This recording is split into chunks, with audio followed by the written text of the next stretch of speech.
Hi, my name is Caledonia Curry and I am an artist, but today what I would like to talk about is primarily for white folks who, like me, are asking themselves how it might be possible to meaningfully acknowledge the destructive actions of our ancestors.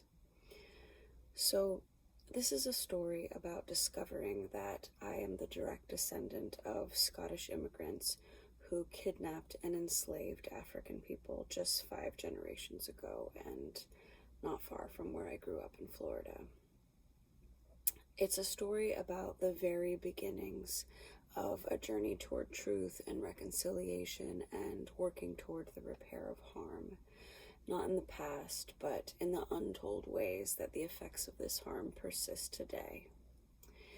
And I really wanted to wait to tell this story until I was further along and had more figured out, but I realized that this isn't something that I can figure out on my own, that this harm was done by so many generations of people to so many of their fellow human beings, and so too the repair will have to happen between the millions of us who are descendants of those people. Because all of us, every single person who calls themselves an American today, are in our various ways the inheritors of this legacy of unhealed intergenerational trauma. And I first came to understand intergenerational trauma through my parents, both of whom were addicted to heroin and battled mental instability. And like so many people at that time, I grew up thinking that addicts were just defective people. I thought that they were just people who chose to make others suffer out of their own innate badness. And then later, I learned that, in fact, my parents' addictions really stemmed from intense traumas that they'd suffered in childhood. And that these were traumas that had so deeply scrambled their sense of well-being that heroin seemed the only effective way to soothe the unbearable pain which was stitched into their nervous systems. And learning this, I found a new kind of compassion for them. And then in the light of that compassion, I also became able to explore the places in me where their wounds had been passed on in the form of my own instability and at times abusive behaviors. And as a result of this journey, I've begun to find a lot of healing, and also as a result of this journey, I now believe that there is a way to grieve the past and heal ourselves in the present, and in doing so, to interrupt the intergenerational transmission of pain and trauma. And my first step in that process had just been to see the problem for what it was. To understand that it didn't start with me, but to decide that I would try and make it end with me. And to do that, the most powerful activator of change had been grief. I've really needed to contact and to fully feel the pain that I carry as the child of so much trauma. And doing this has allowed me to make my wounds conscious, rather than to continue to pass them on in the form of destructive behaviors. And the thing about experiencing this is that seeing the transformative nature of facing these kinds of difficult truths at a personal level, it has led me to wonder if there are ways that these same processes can also play out culturally. So I've started to ask, what role can truthfully reconciling with our history play in constructing a better future? And I've really only gotten to the stage of formulating that question, but here's how I got this far. So a handful of years ago, I was doing a show at a museum near where my dad had retired in Florida. And somebody who was involved in the museum made a pretty intriguing suggestion. They said, hey, your family, the Curry family, has a history that goes way back in this area. Maybe we could start a project to rename the museum after your dad, and in that way start a lifelong connection between you and the museum. And I knew that my dad would have just been over the moon to have an arts institution carrying his name. But, kind and well-intentioned as this suggestion was, it gave me pause. Because I wondered, if the Currys were around the South for so long, what were they doing? So I started to do a little research, and the first thing I found was that the Currys who had first settled in this area of Florida were actually involved in supplying cattle to the Confederacy during the Civil War. And my stomach just sank. I couldn't find much more, but that was enough. I decided that I wouldn't pursue the idea of naming anything else after a legacy which had played an active role in the brutal exploitation of African people, and likely also the indigenous Calusa people of that region as well. And slowly I started to ask around and learn more about this legacy. And I learned that the Curry family were involved in enslaving African people in the Bahamas. I first heard it told in a way that kind of minimized it, like, oh no, those weren't your direct ancestors. Like, maybe those were from another side of the Curry family. And it was kind of comforting, honestly, to take this invitation to let those events remain kind of an abstraction, more like the idea that there was harm done somewhere in a distant past. But then early one morning, I was just exhaustedly straggling through the TSA line at the airport when the man who checked my boarding pass, a black man, said teasingly, "Oh, you're a Curry. You must be my cousin." And so I just kind of bantered back, like, "Oh, you're a Curry too?" And he said, "No, but my cousins in the Bahamas are." And again, my stomach sank, and I just felt chilled to the bone because suddenly I understood what this meant. There was nothing distant or abstract about this. Here was a person whose family could well be named Curry as a result of being kidnapped and enslaved by my ancestors. We had the same name, but we'd likely gotten it in very different ways.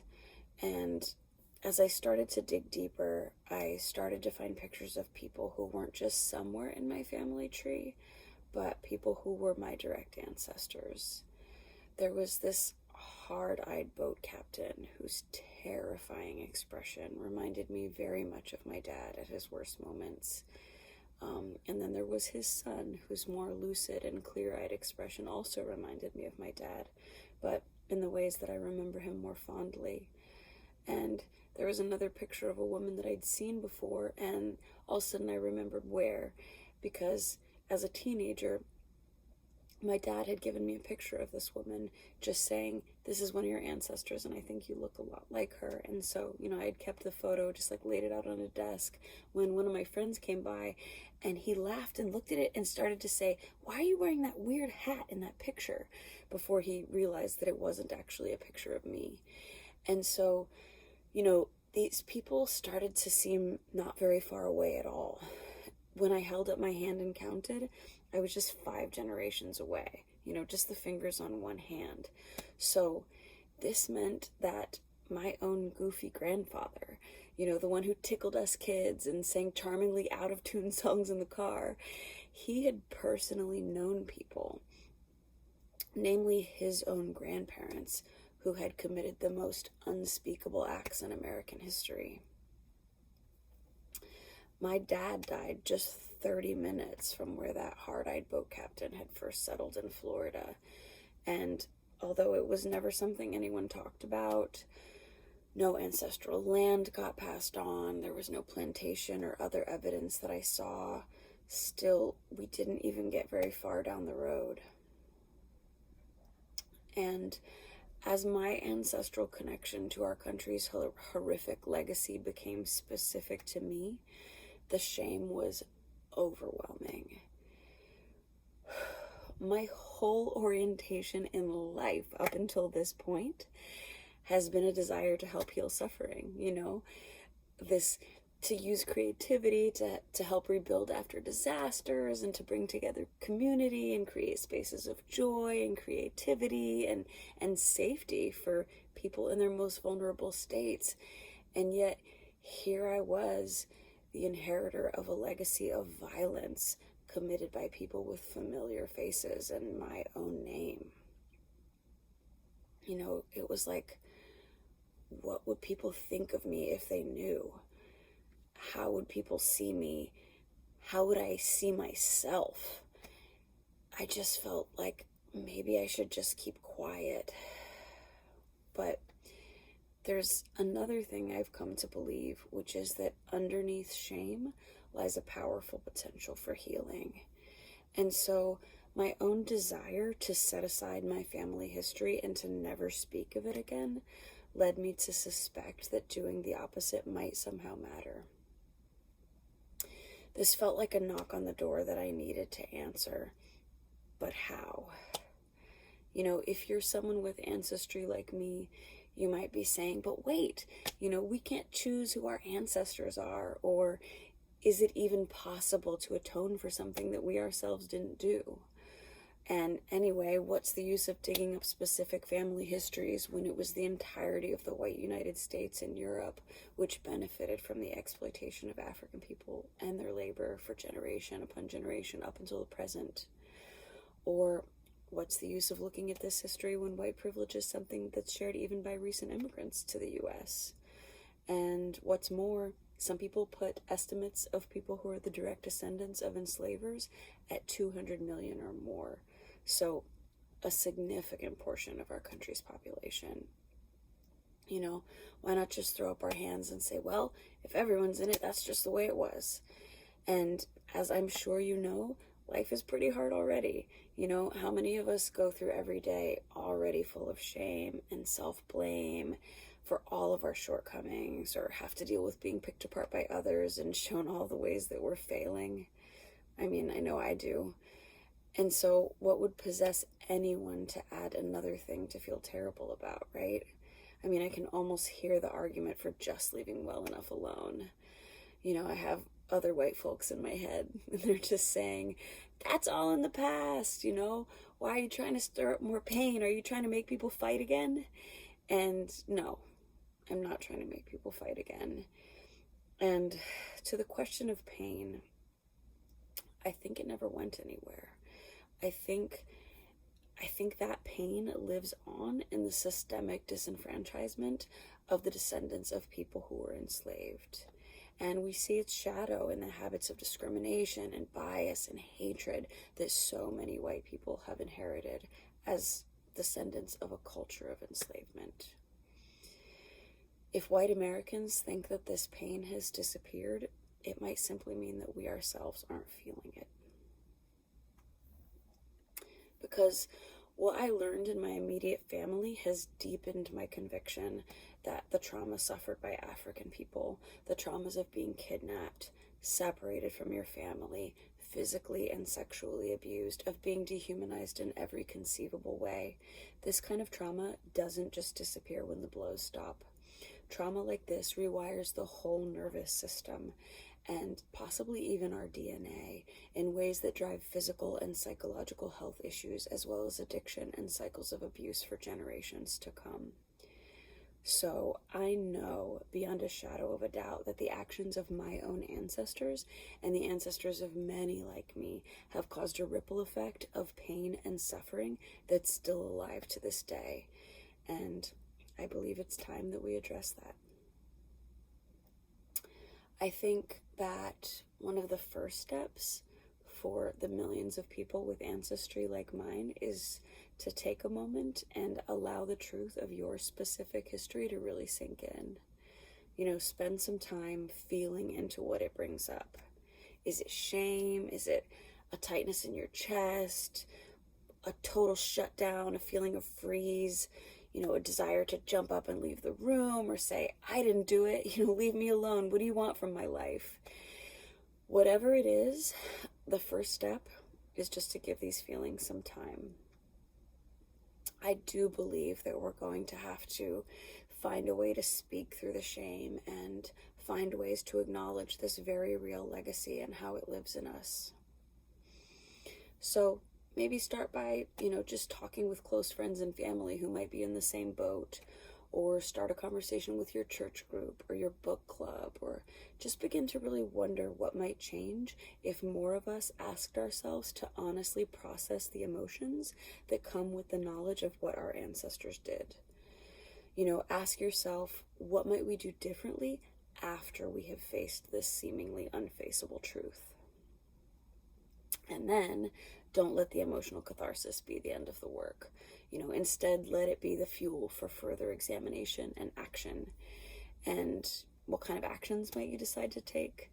Well, on the one hand, this is something that's probably going to have to be figured out together in a conversation that involves every American in some capacity. And yet there are things that people are already doing which are giving me glimmers of hope. You might look into the work being done by organizations like Coming to the Table, the Equal Justice Initiative, or Grassroots Reparations, just to name a few. Because the problems created by the legacy of slavery, they extend all the way from the school to prison pipeline, to the racial wealth gap, to food insecurity, and so many other manifestations of unhealed pain and systemic disenfranchisement. So there are 1,000 ways that you might find to humbly begin to plug in and take action. Who are the people organizing for change close to you, and how can you support them in what they're already doing? And some might argue that economic reparations are a job best done by the government, and this might be true in the long run, and yet there has been a bill petitioning Congress just to study the impacts of slavery since 1989, and to this day it has never passed. What might happen if even a fraction of the people with culpable ancestors demanded action in Congress? Or what if we didn't wait for Congress, but began to redistribute resources ourselves to Black-led work for social change? In my own life, I have started by transitioning some resources and assets into the hands of Black women-led organizations. And I also see starting this conversation as just a small step on the path to deepening our public dialogue about the ways that we can acknowledge our history and shift our culture toward healing and justice. Because the way I see it, this isn't about throwing away our ancestors or about living only in the horror of what they did. For me, doing this work is a way to honor the humanity that was present in them, as it is present in all human beings, by not allowing the trauma that they caused to go untransmuted and therefore be the end of their story. There's a new chapter being written right now, and we're responsible for how we show up in it. And it feels pretty vulnerable to come out here and say all this. Terrifying, to be honest. But I'm doing it anyway, because I do believe that it's possible for us to build trust through honesty and vulnerability, and because I believe in the power of public conversation. Even though I know that people can be so ruthless to each other online, and the will to tear each other down can be so strong, I still have the hope that the conversations which might follow from this talk can be ones that unfold with compassion and kindness to everyone involved, because I really think that our patience with each other as we learn and grow and make mistakes might be our best hope for a way forward. Because here's the thing. There is a power and a potential to create change which is born only in the moment that we admit we have a problem.